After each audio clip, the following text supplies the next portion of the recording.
What happens when you love too much? Can you let go? Hey there, friend.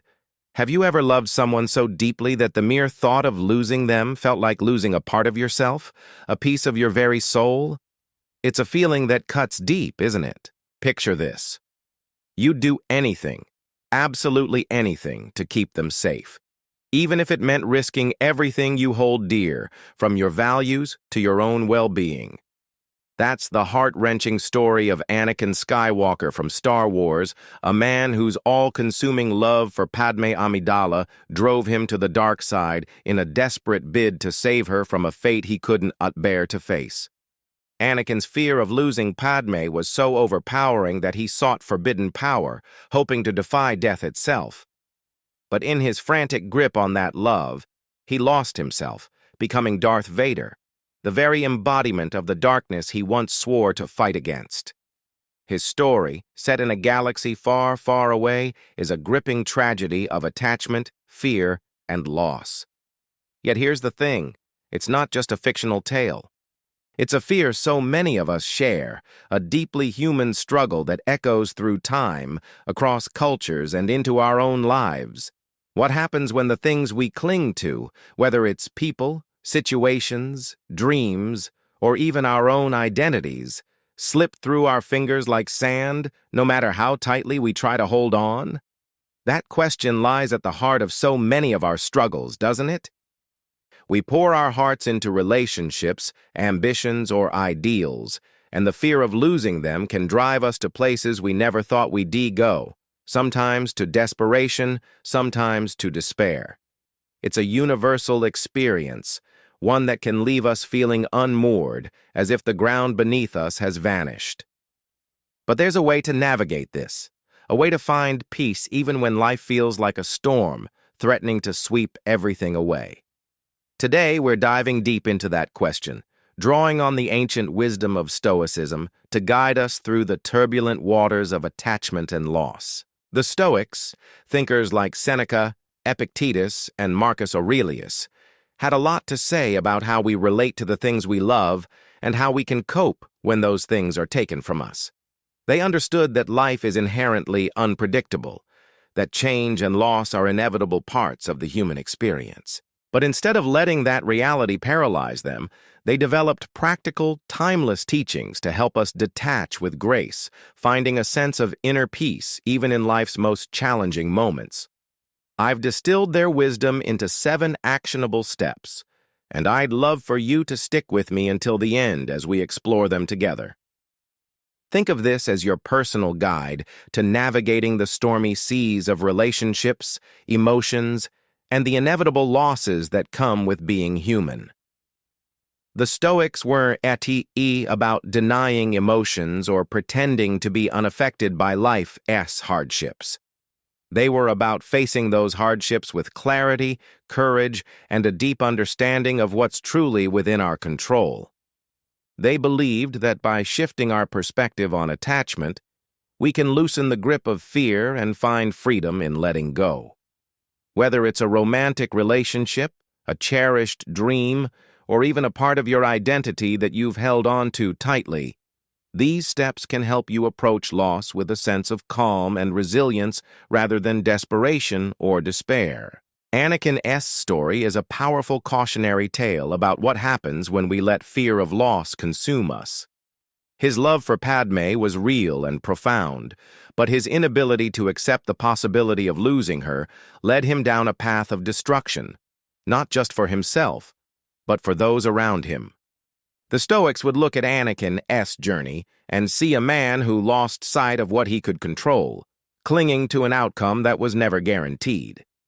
They'd argue that true peace comes not from holding on tighter, but from learning to release our grip, to love deeply while also accepting that nothing in this world is permanent. That is the balance we are aiming for here, a way to cherish what we have without being destroyed when it's gone. These 7 steps will walk you through that process, from understanding the nature of attachment to cultivating a mindset that allows you to face loss with strength and grace.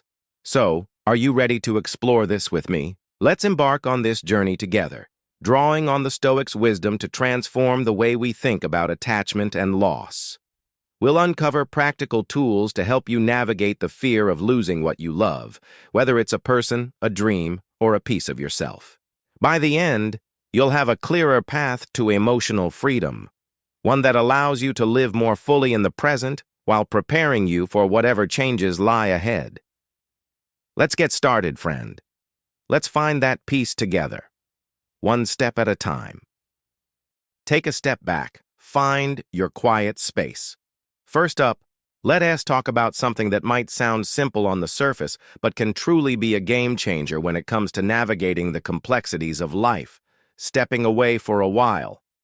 When you read deeply entangled in a relationship or a situation that is tugging at your heartstrings, it can feel like being trapped at a loud, crowded party. The music is blaring, people are shouting over each other, and you are straining to hear a friend whisper something important.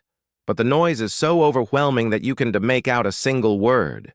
That's what it's like when you are too close to someone or something emotionally.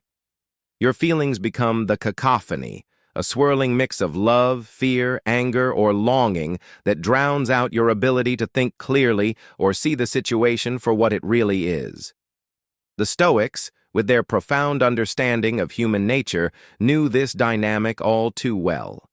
Seneca, a thinker renowned for his ability to cut through the chaos of life with clarity, once offered a piece of advice that resonates deeply. Take time to return to yourself. He wasn't merely suggesting a physical retreat, like fleeing to a distant retreat.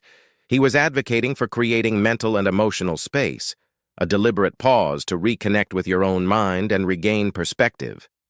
So how do you put this into practice? It might sound daunting at first, but it's easier than you might think, and it doesn't require grand gestures like escaping to a cabin in the woods like some ancient philosopher might have done. The key is to start small, weaving moments of retreat into your everyday life. Consider turning off your phone for an hour, silencing the constant ping of notifications that pull you back into the emotional fray. Or take a quiet walk through a park or along a familiar street, letting the rhythm of your steps guide you away from the mental noise. Even sitting alone in a room, closing your eyes and allowing your thoughts to settle can work wonders. The goal isn't to avoid your emotions, but to step back just enough to observe them, to give yourself the breathing room to process without being swept away by the tide. I've experienced this firsthand when I found myself overwhelmed by a friendship that had grown complicated. The emotions were a jumbled mess: confusion, hurt, and a desperate need to fix things, and I couldn't see straight. One day, I decided to take a break.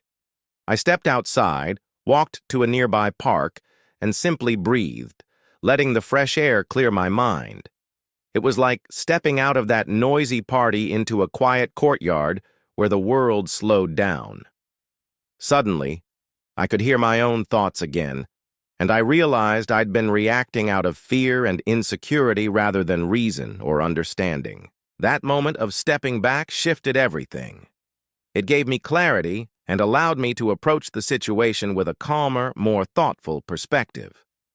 Stepping away isn't about running from your responsibilities or the people you care about. It's about giving yourself the space to see things clearly, to watch your emotions like clouds drifting across the sky, present but separate from your core self. This practice is your power move, a deliberate act of self-care that restores your ability to think rationally and act with intention. The Stoics believed that we often lose ourselves in the heat of the moment, letting our passions dictate our actions rather than our reason. By creating this distance, you reclaim control, turning a chaotic inner landscape into a place of calm reflection. Seneca's advice to return to yourself is a call to mindfulness, a reminder that you are more than the sum of your emotions or the intensity of your attachments. It's a chance to breathe, to find that quiet center where you can assess what truly matters and decide how to move forward. You don't need elaborate plans or a perfect setting to make this work. The beauty of this step lies in its accessibility. Find a moment, however brief, to disconnect and reconnect with yourself. Maybe it's during a lunch break when you step outside instead of scrolling through your phone, or in the evening when you sit by a window with a cup of tea, letting the silence wrap around you. I've found that even 5 minutes of intentional quiet can shift my perspective, helping me see beyond the immediate emotional pull to the bigger picture. When I returned to that complicated friendship after my walk, I was able to approach it with a clearer mind, choosing my words and actions based on what I valued rather than what I feared losing. This isn't about detachment in a cold sense. It is about loving and engaging with life from a place of strength and clarity rather than desperation. So, where can you find your quiet space today? It might be a corner of your home, a bench in a garden, or even a mental retreat during a busy day where you close your eyes and focus on your breath. The Stoics would encourage you to see this as an act of courage, not a retreat from life, but a step toward mastering it. Try it, even for a few minutes, and notice how it changes the way you feel and think. This small act of stepping back can be the foundation for handling loss and attachment with grace, giving you the power to navigate life's storms with a steady heart. What quiet space can you create for yourself right now? Let that be your starting point, your moment to return to yourself and find the clarity you need to move forward. Think it through. Is this distance right for you? Detaching from someone is rarely a decision made in haste. It's a deliberate process, one that requires introspection and clarity about your own path. The Stoics, with their emphasis on reason and self-mastery, offer a timeless framework for navigating this complex terrain. Picture your life as a sailboat journeying across a vast, unpredictable sea.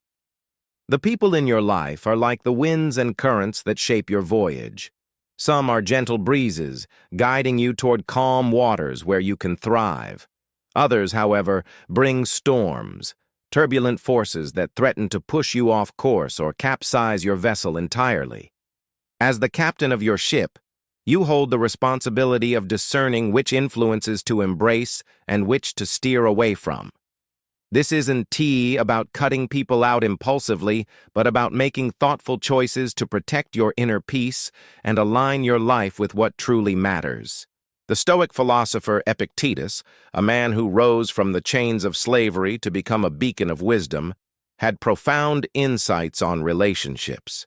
He taught that we should surround ourselves with those who nurture our inner freedom, people who inspire us to grow, who reflect our virtues and who bring light rather than shadows into our lives.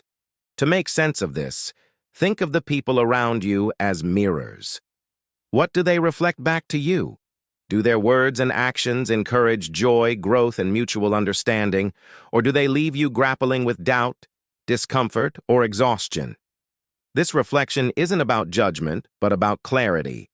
It's about recognizing how certain relationships shape your emotional and mental landscape. Epictetus reminds us, it's not what happens to us that disturbs us, but how we think about it. The impact of a relationship isn't just about the other person's behavior, it's about how it affects your ability to live in alignment with your values. I once faced this very question with a close friend whose negativity had become a constant presence. Every conversation seemed to spiral into complaints, drama, or criticism. At first, I hesitated to even consider stepping back. Guilt weighed heavily. How could I distance myself from someone I cared about? But then I began to reflect, as the Stoics would urge, on the nature of the relationship. Did it bring harmony to my life, or was it a discordant note that left me drained? The more I examined it, the clearer it became. This friendship was pulling me away from the tranquility and purpose I sought.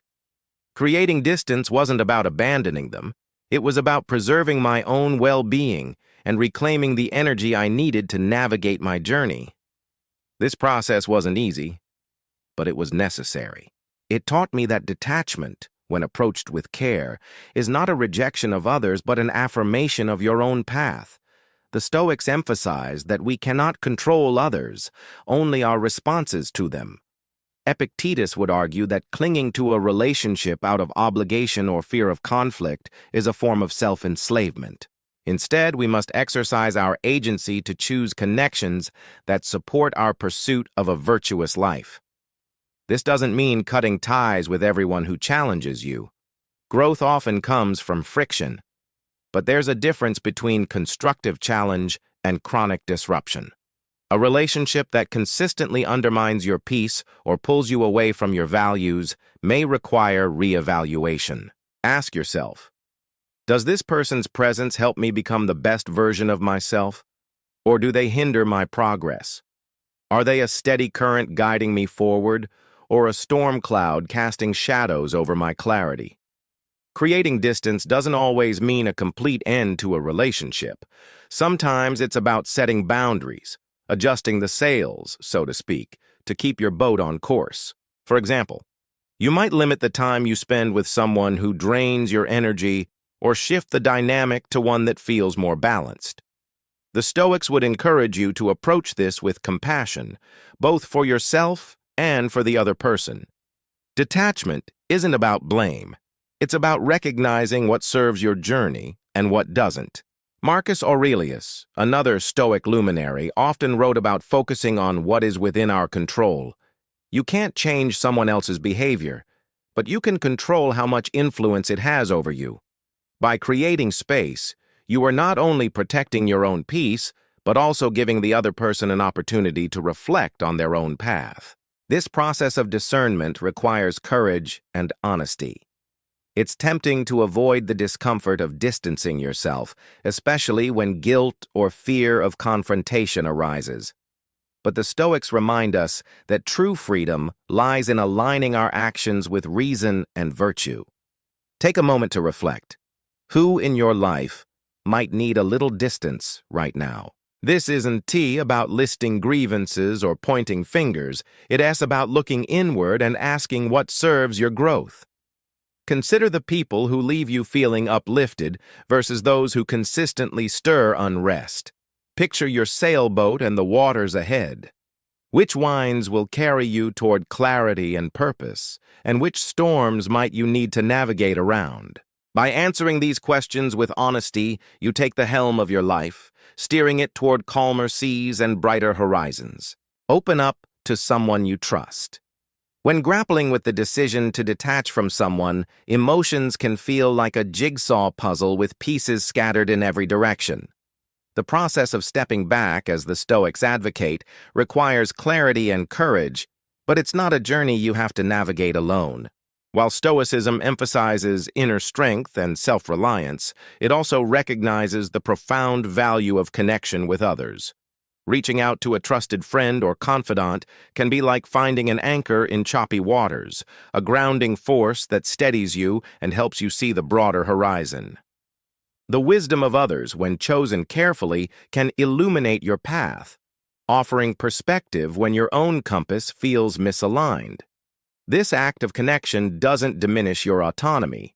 Rather, it enhances your ability to make reasoned, intentional choices about the relationships in your life. Seneca, the Stoic philosopher whose letters brim with practical wisdom, likened a true friend to a mirror, reflecting your innermost truths back to you. When you open up to someone you trust, you're doing more than just venting. You're inviting them into your inner world, allowing them to help you navigate its complexities. This act of vulnerability is not a weakness, but a strength, a way to test your thoughts against the clarity of another's perspective. I recall a time when I was wrestling with the decision to distance myself from a relationship that had grown draining. The constant push and pull left me conflicted, torn between loyalty and my own well-being. In that moment of uncertainty, I reached out to a friend I deeply trusted, someone whose values aligned with mine and whose judgment I respected. Over a quiet conversation, I poured out my doubts and frustrations. They didn't rush to offer solutions or pass judgment. They simply listened. In their attentive silence, I found space to untangle my thoughts. Then, with a single piercing question, "Does this person make you feel like the best version of yourself?" They cut through the fog. That simple prompt, born of care and insight, was like a lightning bolt, illuminating what I hadn't fully articulated to myself. It was a reminder that connection with the right person can bring clarity where there was once confusion. This kind of connection is powerful because it is not about handing over your decision-making power. It is about borrowing another's lens to see your situation more clearly. The Stoics, despite their focus on self-mastery, understood the importance of community and counsel. Epictetus, for instance, encouraged surrounding yourself with those who uplift and challenge you to live virtuously. A trusted friend doesn't just sympathize. They hold up a mirror to your values, helping you assess whether your choices align with the life you want to lead.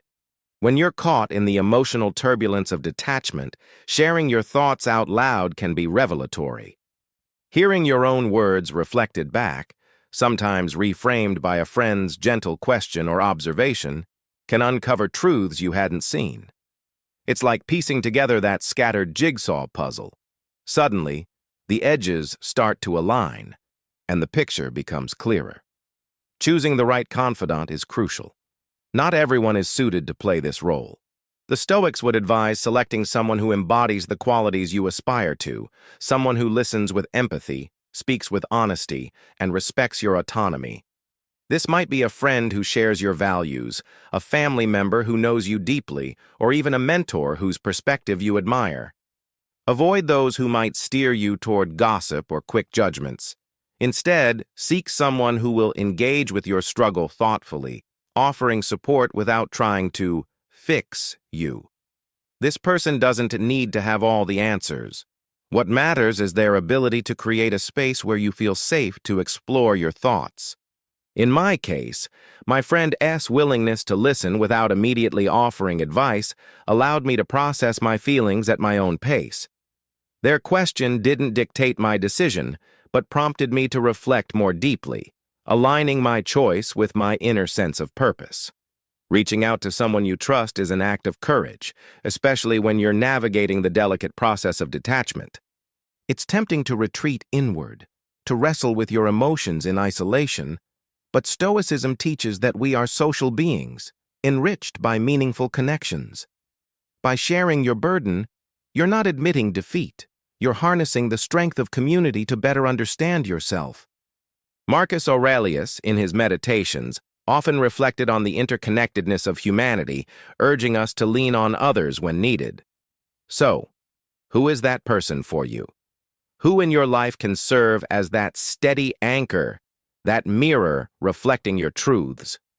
Take a moment to think of someone whose presence brings calm and clarity. Reach out to them. Share your thoughts, not to seek approval or solutions, but to let their perspective help you see your path more clearly.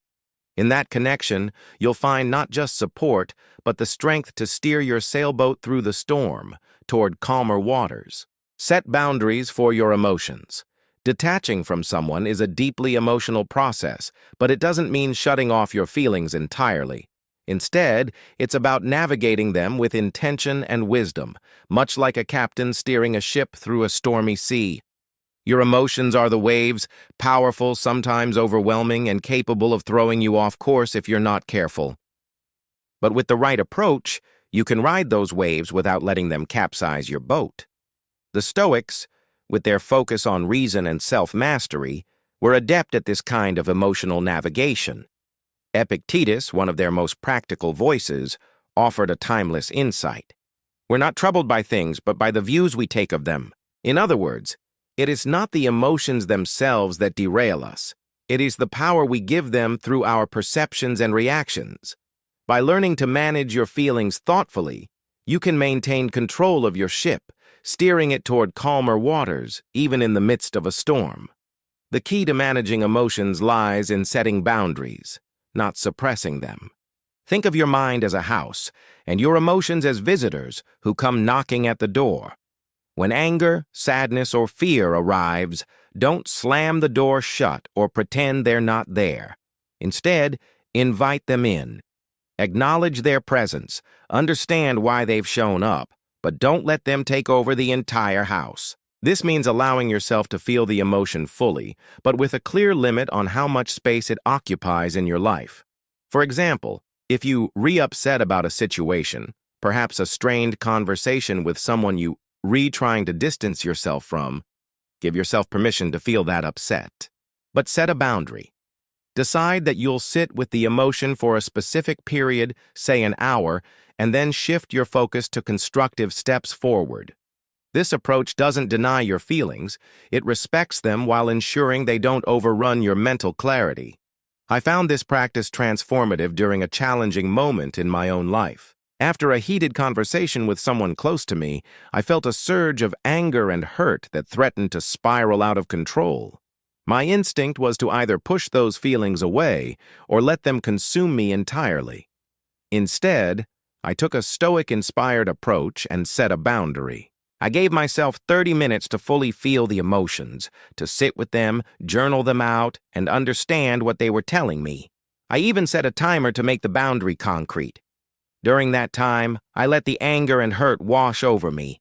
But when the timer went off, I shifted my focus to problem solving. What could I learn from this? How could I move forward in a way that aligned with my values? This wasn't about bottling up my emotions or pretending they didn't exist. It was about giving them space without letting them take the helm of my ship. The result was a sense of balance, like adding just the right amount of sugar to a cup of tea, enough to acknowledge the flavor, but not so much that it overwhelms the entire drink. The Stoics teach us that emotions are neither good nor bad. They were simply part of the human experience. What matters is how we respond to them. Marcus Aurelius, another Stoic thinker, often reminded himself to focus on what's within his control. You can't control the initial wave of anger or sadness that hits you, but you can control how long you dwell on it and what you do next. Setting limits for your emotions is about reclaiming that control. For instance, if you're feeling overwhelmed by guilt about detaching from someone, try a practical exercise. Write down what you're feeling and why, then ask yourself, is this emotion serving my purpose right now?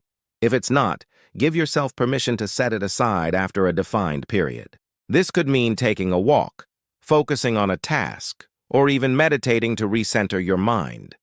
The goal is to create a rhythm where emotions are acknowledged, but don't dictate your actions indefinitely. This approach requires practice and patience, but it's empowering.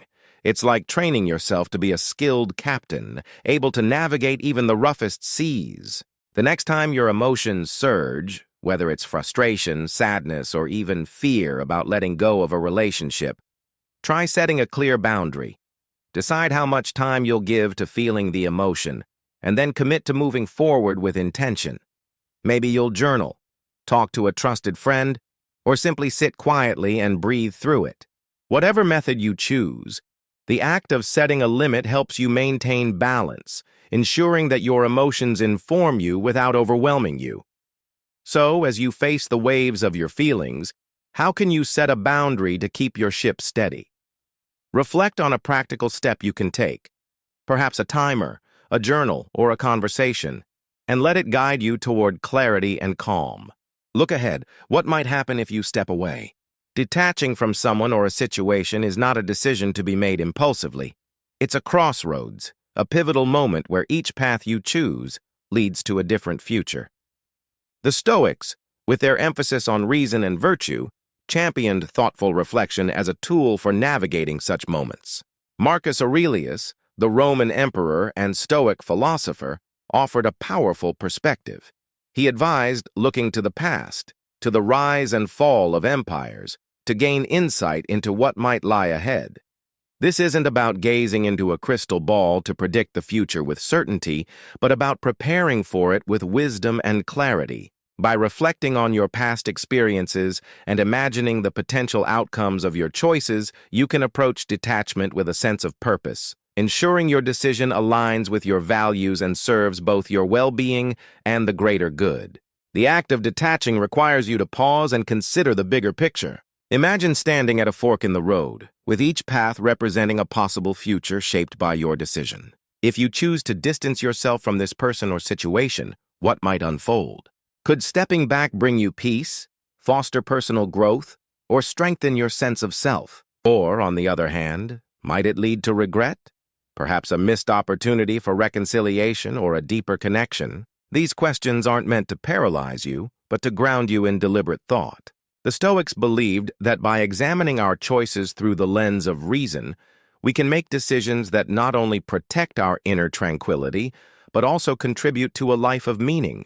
For me, this process became real when I faced the decision to distance myself from a family member whose constant criticism had become a heavy burden. The weight of their words was eroding my confidence, and I knew I needed to consider whether detachment was the right path.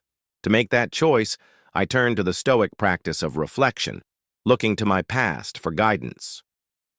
I thought about previous times I'd chosen to step back from relationships.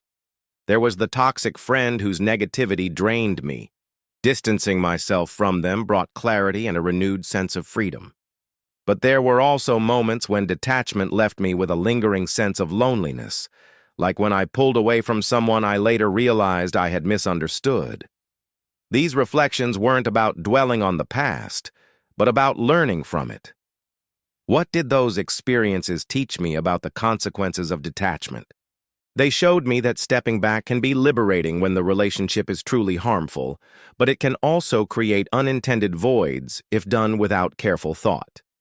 This process of looking backward helped me see the potential outcomes of my current decision more clearly, like a map revealing the terrain ahead. Marcus Aurelius also reminds us that our choices don't exist in a vacuum. They ripple outward, affecting others and the world around us. Stoicism, while deeply personal, is not solely about self-preservation. It's about balancing your own well-being with the greater good. As I considered distancing myself from my family member, I thought not only about how it would affect me but also about its impact on them. Would my withdrawal cause them harm, or could it create space for both of us to grow? Perhaps my stepping back might prompt them to reflect on their behavior, or it might simply allow me to redirect my energy toward relationships that uplift rather than diminish. The Stoics would urge us to consider whether our actions align with virtue, qualities like justice, compassion, and wisdom. Detachment, when done thoughtfully, can be an act of self-respect that also honors the dignity of others, creating room for mutual growth rather than conflict. This reflective process is like charting a course before setting sail. You can control the winds or the waves, the external circumstances of life, but you can choose how to steer your ship. As you stand at this crossroads, take a moment to imagine the paths ahead. What does your past teach you about the consequences of detachment? Are there moments when stepping back brought you peace, or others when it left you with regret?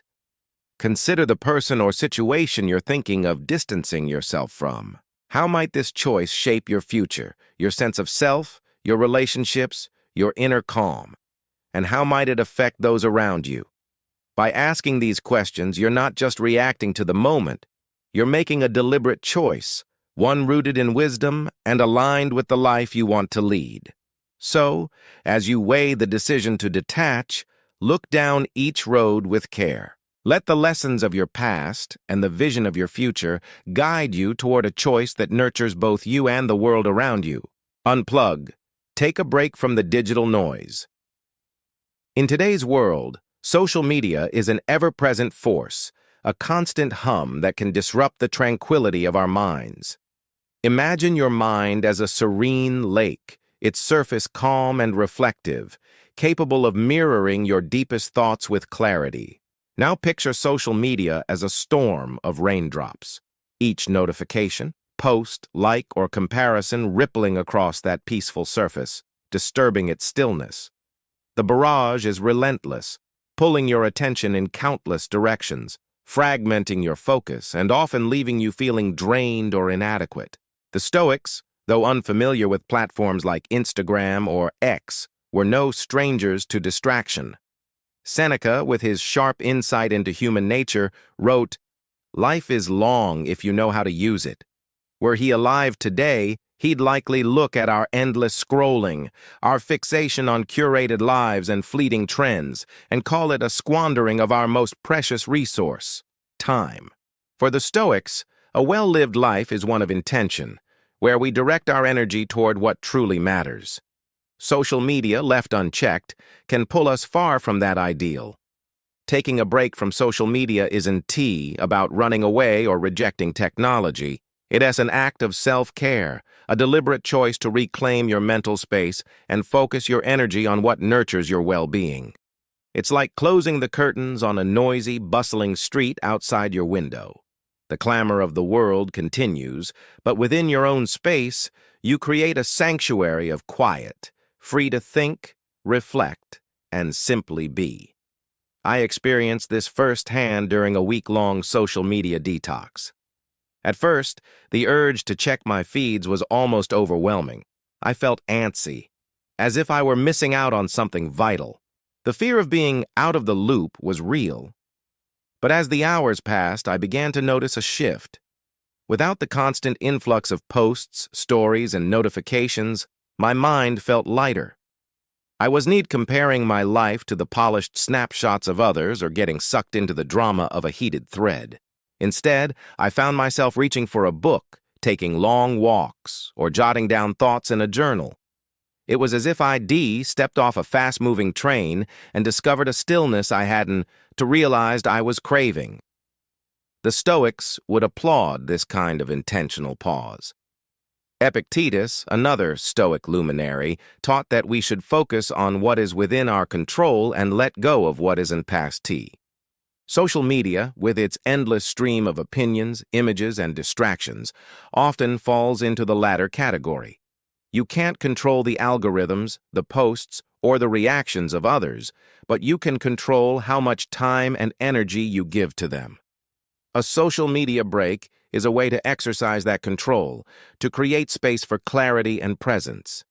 During my detox, I started paying attention to how my mind felt without the constant digital noise. I noticed I was more attuned to my own thoughts, more present in conversations, and less preoccupied with how my life appeared to others.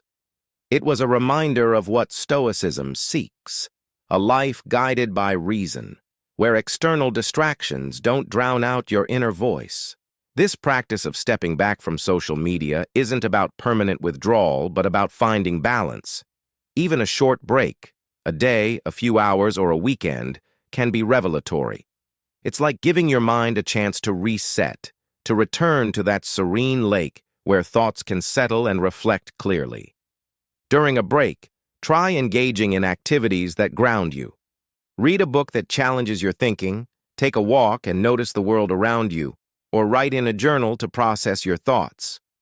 These acts of presence reconnect you with yourself, free from the pressure to perform or compare. You might ask yourself, how does my mind feel without the constant ping of notifications?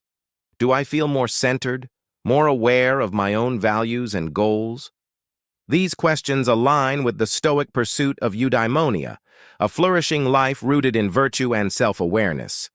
Of course, taking a break can be challenging. Social media is designed to keep us hooked, with its dopamine-driven feedback loops and endless scroll. The Stoics would remind us that discomfort is a teacher. Marcus Aurelius often wrote about embracing challenges as opportunities to practice resilience. If you feel restless without your phone, sit with that feeling. Observe it without judgment, as you would a passing cloud. Then redirect your energy towards something meaningful, perhaps a conversation with a loved one or a quiet moment of reflection.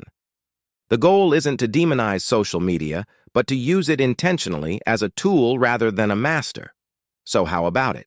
Can you unplug for a day or even a few hours to rediscover the stillness within? Take that step and notice what emerges when you give your mind the space to breathe. Focus on what truly matters to you. At the core of Stoic wisdom lies a powerful practice, turning inward to focus on your fundamental needs. This isn't about material possessions or fleeting desires. It's about identifying what truly nourishes your soul, fostering your emotional and spiritual growth. Imagine your life as a garden, a living, evolving space that requires care to flourish. Just as a garden needs sunlight, water, and careful tending to thrive, your inner world needs its own essentials to cultivate peace, stability, and fulfillment. Epictetus, a Stoic philosopher who found contentment despite a life marked by hardship, captured this beautifully when he said, Wealth isn't in having great possessions, but in having few wants. This perspective invites us to simplify, to strip away the clutter of distractions and focus on what truly sustains us. By honing in on these core needs, we create a foundation for a life of purpose and clarity, one that allows us to detach from people, situations, or habits that no longer serve our growth. To begin this process, take a moment to reflect deeply. What brings you genuine happiness and fulfillment? This isn't about chasing external validation or fleeting pleasures, but about identifying the elements that make you feel whole. Is it quiet time alone, where you can hear your own thoughts without interruption? Is it meaningful conversations with people who truly understand you? Perhaps it's a hobby, a creative pursuit like writing, painting, or gardening that lights up your spirit. For me, I discovered that my soul thrives on moments of solitude, where I can recharge and reflect, paired with deep, authentic conversations with friends who share my values. These are my sunlight and water, the essentials that keep my inner garden vibrant. Your needs might be different. Maybe it's time in nature, physical movement, or acts of service that ground you. The key is to identify what feels indispensable, what makes you feel most alive and aligned with your true self. Once you've identified these fundamental needs, make them a priority, as you would when packing for a journey with only the essentials. This act of prioritization is like tending to your garden with care, ensuring it has what it needs to flourish while clearing away weeds, distractions, relationships, or habits that sap its vitality. The Stoics teach us that true contentment comes from focusing on what is within our control and letting go of what isn't. By centering your life around your core needs, you create a framework for detaching from what doesn't serve you. For instance, if you realize that constant social media scrolling leaves you feeling drained and disconnected, you might choose to limit it, redirecting that time toward activities that nourish you, like reading or spending time with loved ones. This isn't about deprivation, but about discernment, choosing what aligns with your growth and letting go of what doesn't. This process of focusing on your fundamental needs is not a one-time task, but an ongoing practice. Just as a garden evolves with the seasons, your needs may shift as you grow. What sustained you in one phase of life might not in another, and that's okay. The Stoics, particularly Marcus Aurelius, emphasize the importance of self-reflection to stay aligned with your purpose. Regularly revisit what matters most to you. Ask yourself, are the things I'm prioritizing still serving my growth? Am I giving enough time to the essentials that keep me grounded? For example, I found that as my life became busier, I had to consciously carve out time for solitude, even if it was just 15 minutes a day, to sit quietly with my thoughts. This small adjustment helped me stay centered, like watering a plant just before it begins to wilt. Focusing on your fundamental needs also acts as a compass, guiding you through the complexities of life with clarity and intention. When you're clear about what truly matters, decisions about detachment become less daunting. If a relationship or situation consistently pulls you away from your core needs, say by draining your energy or undermining your peace, detachment as your path to peace. Over the course of our exploration, we've journeyed through 7 deliberate steps, each grounded in the timeless wisdom of Stoicism, to navigate the complex and often turbulent waters of attachment and loss. This process isn't about severing ties or hardening your heart. It's about cultivating a serene, resilient inner state, a peace that remains unshaken, no matter the storms life may bring. Drawing from the insights of Stoic philosophers like Epictetus, Seneca, and Marcus Aurelius, we've examined how to approach detachment with clarity, intention, and balance. Each step offers a tool to help you steer your ship through emotional challenges, aligning your life with virtue and purpose. Let us reflect on this journey and consider how these steps can guide you toward a life of wisdom and emotional strength. The first step was about stepping back to gain clarity, viewing your relationships as winds and currents that either guide or disrupt your sailboat's path. By assessing who brings light or shadow into your life, you begin to see which connections align with your inner freedom. Next, we explored the importance of thoughtful distance, recognizing that detachment is not abandonment, but an act of self-preservation. This step requires asking hard questions. Does this relationship nurture your growth, or does it pull you off course? The third step invited connection, emphasizing the power of confiding in a trusted friend. Like Seneca's mirror, a confidant reflects your truths, helping you find clarity through their listening and perspective. The fourth step focused on managing emotions, setting boundaries to prevent feelings like anger or sadness from capsizing your mental clarity. By treating emotions as visitors in your mind's house, you acknowledge them without letting them take over. The fifth step called for a broader perspective, encouraging you to look at the past and imagine future paths, as Marcus Aurelius did when contemplating the rise and fall of empires. This reflection helps you weigh the consequences of detachment, ensuring your choices align with both your well-being and the greater good. The sixth step addressed the modern challenge of social media, a relentless storm of distractions that can cloud your inner lake. Taking a break, even briefly, allows you to reclaim stillness and reconnect with what matters. Finally, the seventh step turned inward, urging you to identify your fundamental needs, those essentials that nourish your soul, like sunlight and water for a garden. By prioritizing these, you create a compass to guide you, making it easier to let go of what doesn't serve your growth. Stoicism teaches that detachment is not about becoming cold or numb, but about cultivating a resilient peace that withstands life's inevitable challenges. Each of these steps is a practice in focusing on what you can control, your thoughts, actions, and priorities, while letting go of what you cannot, such as the behavior of others or the noise of the world. Together they form a framework for living intentionally, where every decision is an opportunity to align with virtue, wisdom, and emotional strength.